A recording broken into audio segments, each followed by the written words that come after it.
De Ligt and Mazraoui landing in Manchester. Hermoso this week. What's happening with Jadon Sancho? Have PSG got an alternative target in place and now Sancho is off and staying at United? We'll discuss all of that. Big recruitment meeting for Manchester United penciled in for this morning to discuss players coming in and, more importantly, players coming out. That will go into the discussion that we had probably yesterday regarding all of the, I wouldn't say some dead, mostly deadwood, but some players that just we know aren't going to get a chance under Erik ten Hag. This is Rev United TV, Monday, the 12th of August, the week building up to the start of the Premier League season. This is where it gets serious. Please give the video a like. We've got you completely covered here on FUTV throughout the day with all updates on Manchester United. You won't miss a thing. I want another 1,000 likes on this video. I want people to subscribe to make sure that you do not miss anything. Get involved in the chat. The live chat is rocking already on this Monday morning. There is Monday mornings and then there are Monday mornings.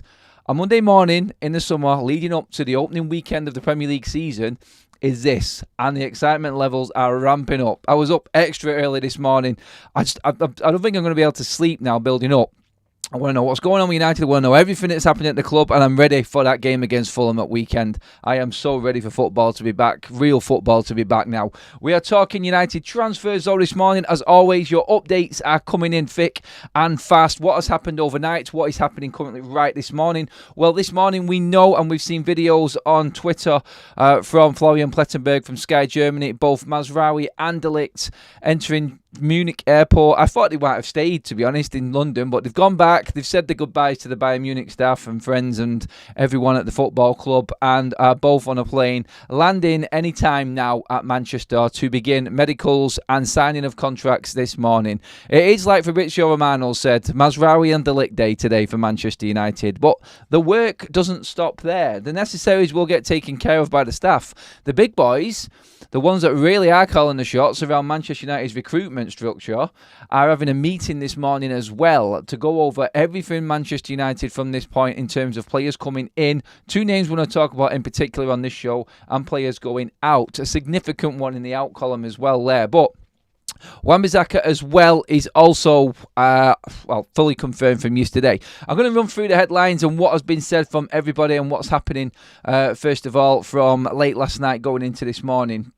It all started yesterday with Damashek confirming the uncertainty around Aaron Wan-Bissaka yesterday. A few people were concerned that it was going to go Pete Tong again, but no, it wasn't. I didn't really report anything on Wan-Bissaka yesterday, but they confirmed there was a little issue with Wan-Bissaka's contract and just signing off for Manchester United again. It's done.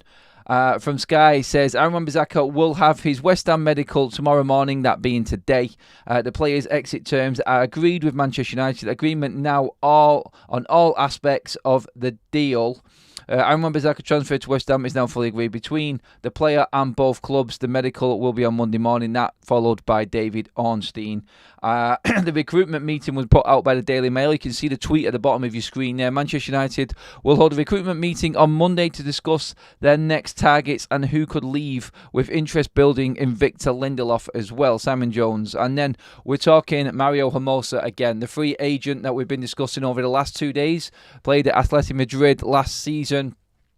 Free agent, did not sign a new contract, is available. There has been an offer from a Saudi club to Hermoso. He's changed agencies. His priority is moving to Manchester United. He's moving to Europe, staying in Europe, and making a move to Manchester United. That is the deal on the table that he likes the most. His wages are around 96,000. That's what he wants. Manchester United would have no issue with this, seeing as though Victor Lindelof's on 120 and he's going to be leaving the club for a fee.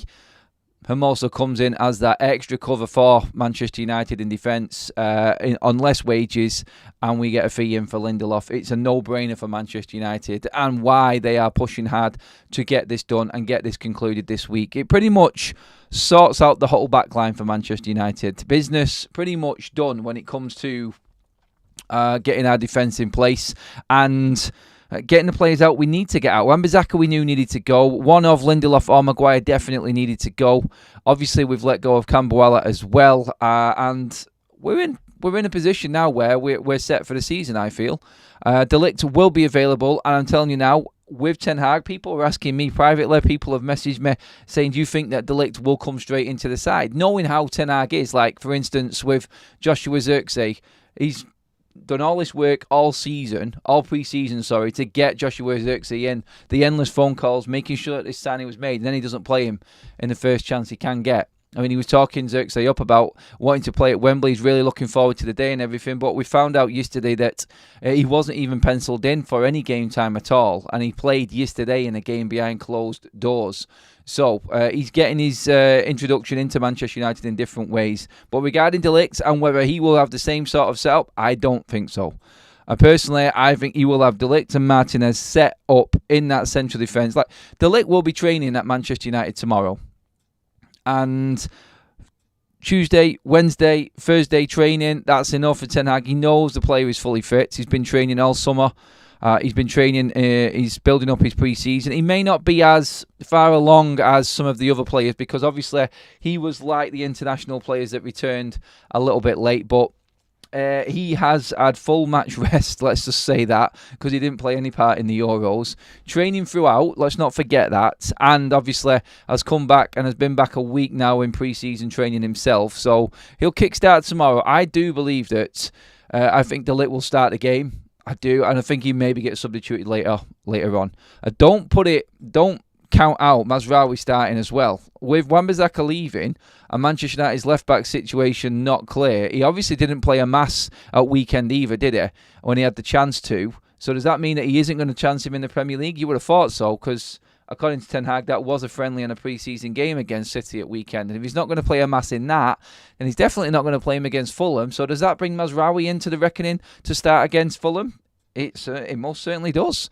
But that's them two. We'll just deal with that as it goes along. I'm sure we'll get announcements and confirmations on everything as the medicals and the signing of contracts and things like that go through today. And we'll have you covered here on Forever United TV. But another defender that we're talking about, Hermoso, is definitely good business for Manchester United. On the numbers that I was just talking about then, he 100% fits what Manchester United need. And he's happy knowing of the situation at the football club. Again, another player that is being offered Champions League football elsewhere that United have managed to convince and offer a contract to and get him in at the football club. And also, he will have to accept that he is probably fourth choice centre-back as well.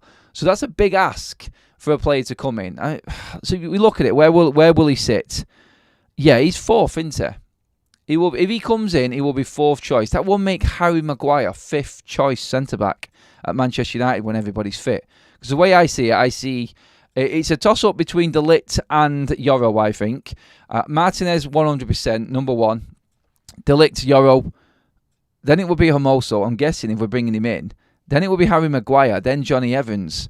Really, if you cannot get through the season dealing with injuries with 6 full international centre-backs in your squad, then there's a serious problem at the football club with what's going on that training ground right now. It's crazy. Over 1,300 people in already, just 8 minutes into the video. Thank you so much, guys. Please give the video a like. We've only got 184 likes compared to 1,300 people watching live. I'm sure you can bump them numbers up, everybody. Please do give the video a like. Show your appreciation. I'm trying not to make that sound like I'm bigging myself up or anything there, but just give the video a like, guys. It's free content, and I know you love it, as we just hit 1,400. Thank you, everybody. Keep your comments coming in as well. Good points in the chat there, what people are making. I can see Colonel. I can see Dependra there as well, talking about Hermoso also being able to play at left-back. Now, that could give him more game time as well. Very shrewd business and very clever business in the way that we've picked players out here. I'm also centre-back cover, left-back cover. Mazraoui, right-back and left-back cover. Yes, he does play left-back. He has played there for Morocco many times. He scored a goal of the season from 30 yards for Ajax with his left foot. He can use his left peg.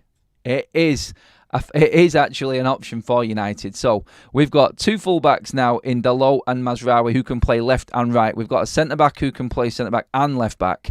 Manchester United are covered. This is it. Defence sealed off, done, sorted. And Hermoso will happen this week, according to also. It will or it won't this week. Unless someone else comes in and takes him away, I don't see anyone else with more of a an appeal to Manchester United. You can see I've got red tinted glasses on there, and why would anyone want to move away? But with what's happening at United right now, there is a real good feel-good factor going on. And I feel like players will be looking at Manchester United and going, there's an opportunity here to be part of something, a turnaround, because United are going places this season. And a squad this big, you're going for the Europa League. You're definitely challenging for the Europa League with a squad this big that United are building now. And we do need to move on to other departments, which is the midfield. And funnily enough, that is the quietest rumour mill area of the pitch this morning for United. The area that we definitely need players in is the quietest. There is nothing else significant on Agate this morning. Obviously, we've got Sander Berge as well, who is waiting in the wings for Manchester United.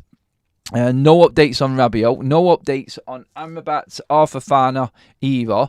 So everything quiet on that. I think this is quiet before the storm when it comes to the midfield area. Things are going to start moving around in midfield this week. Not only for United, but all of these players that I just mentioned. They're all wanting and are starting their seasons pretty much this week. So they need to know exactly what's happening, where they're going. And I think this recruitment meeting that's happened at Manchester United reportedly today, and everyone has seen pictures of Christopher Vivel in the stands, as well as all of the other directors at Manchester United, and everyone who of any significance was there, apart from Sir Jim Radcliffe and the other owner. We're not even mentioning their name.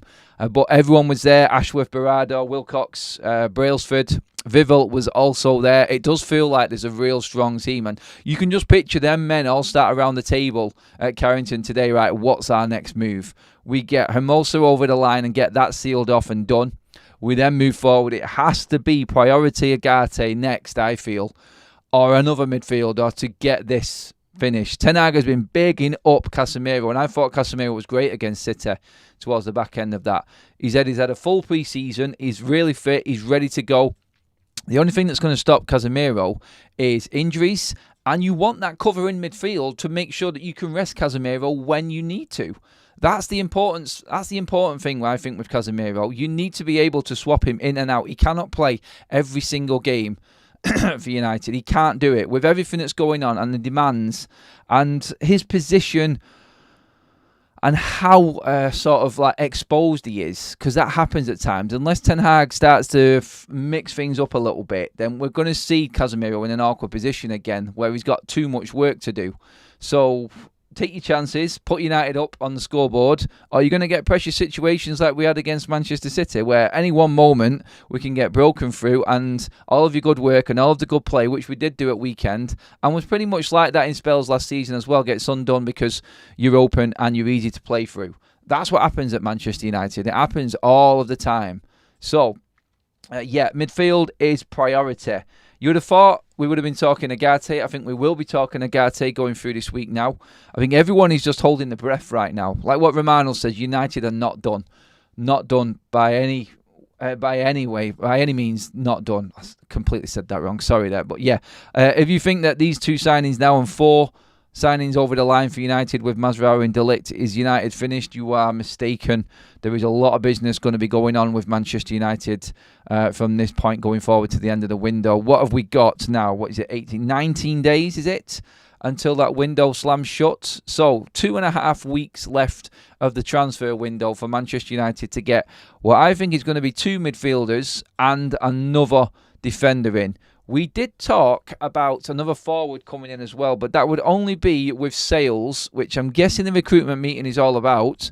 On top of the agenda, I feel, will be Jadon Sancho, because under the radar, with everything that was going on over this weekend, because it was pretty mental with all of the news happening, we talked about what Bayern Munich would do in spending the money that they've got for De Ligt and Mazraoui, and we all knew that they were favourites for Desiree Doué from Rennes.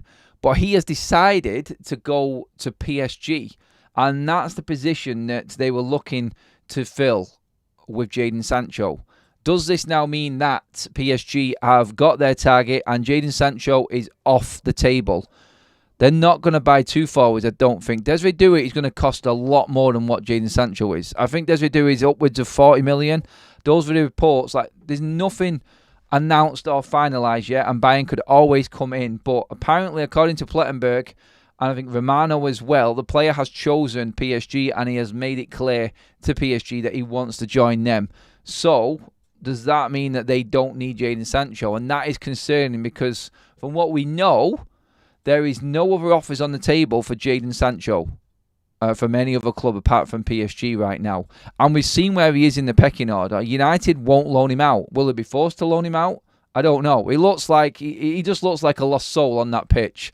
He doesn't belong in a United shirt. He really doesn't. When you look at the players that he's behind right now, you could say he's behind Xerxes. I'm pretty certain he will be. He's behind Højlund. We have to bring Højlund into this when he's fit because Sancho has been offered as a false 9 as well. Then you've got Rashford, Garnacho, you've got Ahmad as well on the right-hand side. He's behind all of these players. He's literally behind every single Manchester United forward on our roster right now.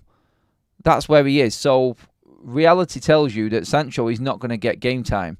And it's going to start pissing him off. And then you'll start getting that bad egg. He's not going to be happy around Carrington. You've got his best mate Rashford, who Ten Hag is reluctant to drop out of the side, but when you look deep, and the way I look at it as a United fan, and I obviously you all know if you've been watching for a while, I go deep into thinking into all of the different situations that can come about with players being at the club and everything like that.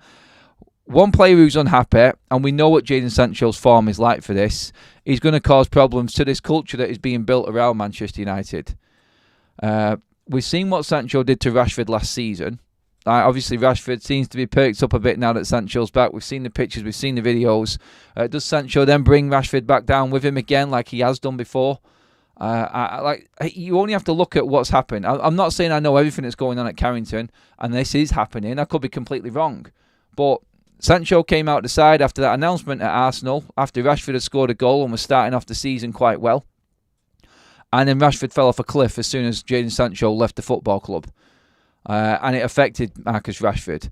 Are we going to get a similar situation right now with an unhappy Jadon Sancho in at Manchester United again? It's a problem that I think Ineos will probably be discussing today. Top of the list, like how do we deal with Jadon Sancho? Ten Hag is not going to start him. He's not. There's too many other players in front of him. He's got his man Rashford. He's not going to drop Garnacho. And the fan base, I don't feel, or anyone in football, will let him drop Ahmad right now. You've got his new signing in Xerxes come through that he's made all of this effort to bring in. Obviously, Højlund, another one of his signings. And I'm not saying Ten Hag doesn't play players that he's not bought, because he does. We know this with the likes of Bruno, Rashford, Maguire, and all of these players. But predominantly, he does play the players that he has brought into the football club. And the room is running out for Jadon Sancho. There's no place for him in that front line, and it's going to be a problem for United. They need to get it sorted. And I think that recruitment meeting, he will definitely be hot topic. And I think that's where we need to actually move and figure a way out. I don't know if PSG want 2 players. I'm putting 2 and 2 together here. Desiree Doué is going to cost them a good chunk of money, and I feel like that was their priority. 1 player in at the front, which they've got. They've brought a defender in as well. And they've obviously got Neves in at midfield. So they could be spent up. Maybe they haven't got any more room to get Jadon Sancho in. Or maybe any room in the coffers to get Jadon Sancho in. But does that then bring in Manuel Ugarte? I'm sure that conversation and that debate will start to bubble up this week now with that. And Manchester United possibly trying to do some form of deal on that side of things in bringing in Manuel Ugarte, trying to offload Jadon Sancho. I don't know how they're going to do it. But the minds of this recruitment setup and what they do, that's what we pay the money for. And that's what we're hoping they can sort out as fans. Like, it's their job now to figure this out. They've done great so far. The bigger problem is this one, I feel, right now. We are about to hit 2,000 in the room live, guys. Thank you again. We're smashing this constantly at the moment. Loving all of your contributions and everything coming in the chat and everything right now. Please do give the video a like. I think with nearly 2,000 in the room, we should be at about, 600 likes possibly. I think that works out fair. It should be more, really, considering at least half of what we've got watching should like it. You're all getting your comments in though, and I love that as well. I'm going to spend a bit of time going through your comments actually now, guys. So get them in if you want to have a go at anything or talk about anything in particular. Art says Anthony Sancho Rashford must go get new winger and striker if we want to challenge for the title. Right now, we can only guarantee top 6, maybe top 4.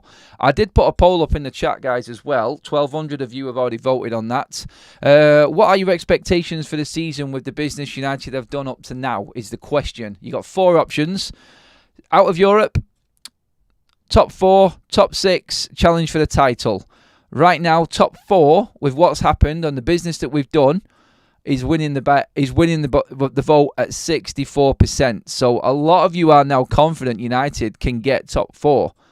I think if we added a midfielder to that, I think we're pushing 70% of people within the fan base. I mean, this is just obviously subscribers and people who are watching this video alone, but I would say if you put a poll up now within the whole Manchester United fan base and ask them that same question, where do you think United will finish after this transfer window was done? If you said that we're going to get another 2 midfielders or another midfielder in now with everything we've done in getting the defence sorted, then I think a lot of people would say Manchester United definitely nailed on for top 4.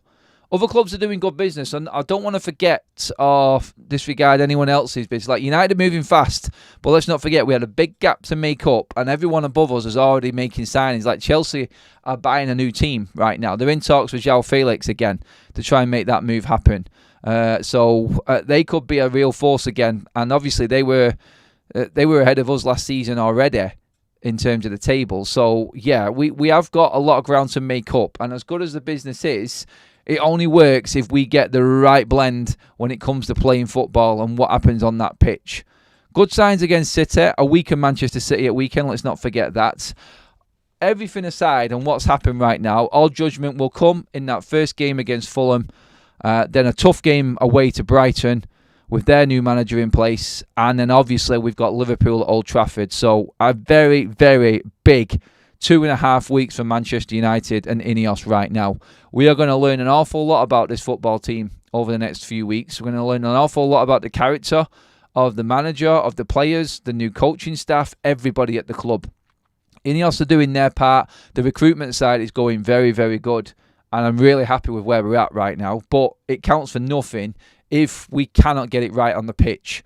All the players coming in seem to be the right players coming in, but all judgment is coming when we kick a football. It doesn't matter about anything else that happens at Manchester United unless things are going well on the pitch. I say this constantly, all of the time. It's what Manchester United need to do on the pitch that matters. Jonathan says, I think we will keep Sancho as a specialty penalty taker. Jokes aside. Let's get into more of your chat. We need money from Sancho.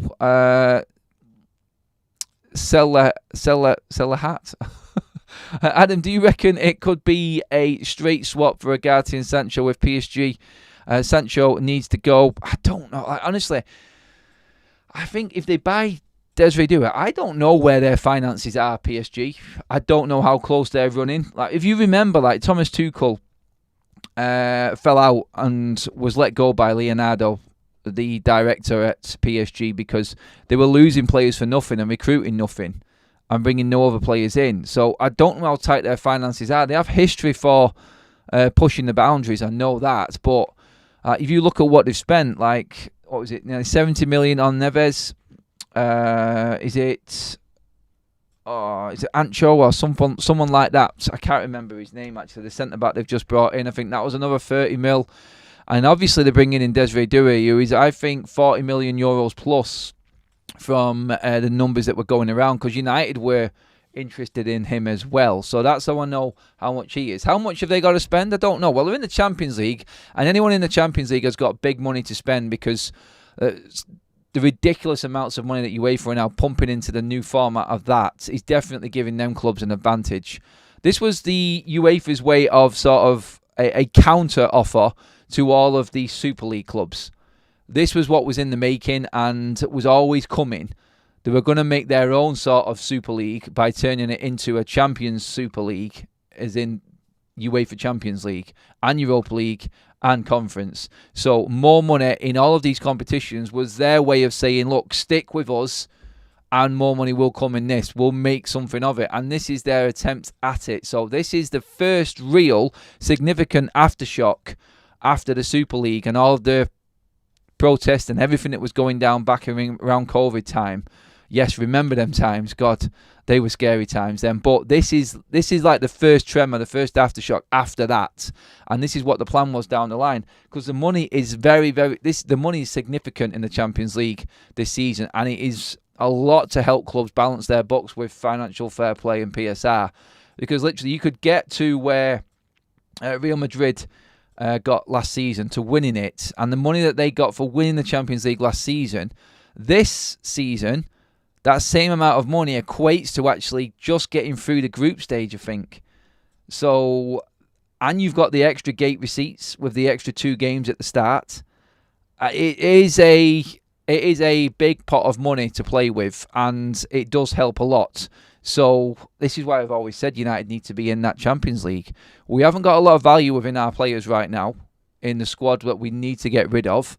We need to be playing in the top tier. We need to be playing and dining at the top table of European football, which is the Champions League. That is everything. That is absolutely everything. And that will be Ineos's plan this season ahead. 2,100 in the room, 570 likes, guys. Thank you so much. Let's get that up over 600, everyone. Try and beat your records. You've been smashing it for days now, actually. I think nearly every stream we've had recently has had over 2,000 people in the room. Absolutely loving the support, guys. Let's get into more of your comments. Bayern won't pay Sancho those wages. Are people talking about Sancho actually going to Bayern? I can't see that happening personally. I can't. Let's see. Why has Xerxes not played? Apparently, John, it was because he wasn't scheduled to play at all. He played in a game behind closed doors on Sunday instead of the Community Shield. Ten Hag apparently thought that was better for his integration into the squad. So that's why we didn't see Joshua Xerxes in the Community Shield, which baffled a few people because we had defenders playing their first games in a while and we had no defenders on the bench when Harry and Mass was available. Maybe leave one of Xerxes, Ericsson or Anthony out and put in an actual defender on the bench. I don't know. Anyway, like I said, Community Shield, it's gone. Don't care. Finished. Not important. Fulham. That's all that matters. How can Chelsea spend all that money every season? No one will say no till 7/9 year contracts. Well, the contracts have now been limited to the 5-year deals that you see Man United put out. But obviously we're putting the triggered 1-year extension options on as well. So Chelsea have sold a lot of homegrown talent for a lot of money, which is why it's significant. We've been talking about Scott McTominay. We did a video on Scott McTominay yesterday. So for United, it's more value for them to sell Scott McTominay than it is to sell Casemiro. Casemiro isn't going anywhere. I think we've made that clear. There's no offers on the table. Ten Hag is happy with him. He's happy with his pre-season, like we said earlier on, and he will be a big part of Manchester United's season. McTominay, on the other hand, United get full 100% profit. If they sold McTominay for the 25 million reported that they're going to accept if Fulham come back in, then that would be in total around 60 million, 100% profit in sales in Greenwood, Cambuella and Scott McTominay. That goes further than selling players for more money because of the 100% profit rule on financial fair play and PSR.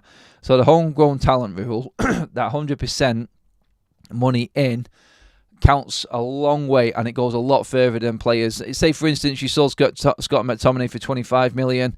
It probably means more than selling Casemiro for 30, 35 million. It's just 100% profit. It's complicated to explain, but it will help Manchester United a lot. And that's where we have probably given ourselves an opportunity to make these extra signings that Romano's going on about towards the back end of this window now. So, yeah, if Scott goes, which we are going to be hearing more about this week, everyone is talking about it. And we checked and we did that video yesterday on Scott. There is a good chance that we will be getting rid of Scott McTominay. So, yes, that one will be key to anything happening in the transfer window for United going forward of significance. I do believe that Manchester United want to get rid of right now, and the recruitment meeting will be of Scott, Victor Lindelof, Facundo Pellistri and Hannibal Megre. They're the 4 players that United are looking to move on before this window shuts, and they should get significant money for all of them. Combined, you would be looking at around 50 million, which goes far for Manchester United. and that would bring in 2 more midfielders, as well as Hermoso, who we've been talking about. And guys, that pretty much rounds up your morning updates. Thank you so much for joining us. Absolute legends again. 2,100 in there. 633 likes. Pascal, welcome to the members club, who has just joined as well. Absolute legends, mods and members who've been helping out in the chat. Thank you. The poll, we'll finish the poll up there. Let's just go through that quickly. What are your expectations for the season with the business United have done up to now? You have got out of Europe, top 6. Top 4 are challenged for the title. Top 4 is winning it and has won it at 63%. The results are in on that one. Thank you, everybody, for being involved. Please give the video a like. Let's get that up over 700 before the video finishes, just as we're closing in right now. I really appreciate all of your support again, guys. I will be back at 12 o'clock with the updates. I'm sure we'll have more news regarding what's happening with the medicals of Mazraoui and De Ligt. Maybe an update more on Hermoso. I'm going to go and get some breakfast. I'm going to go get to the gym. And get this day started and build up to game week. Yes, loads of content coming up, guys. Make sure you stay tuned. Do hit that subscribe button. Make sure that you are subscribed and the bell notification is on, guys, so you don't miss out on any content. Cheers, everybody. Have a fantastic morning. I'll see you in a few hours.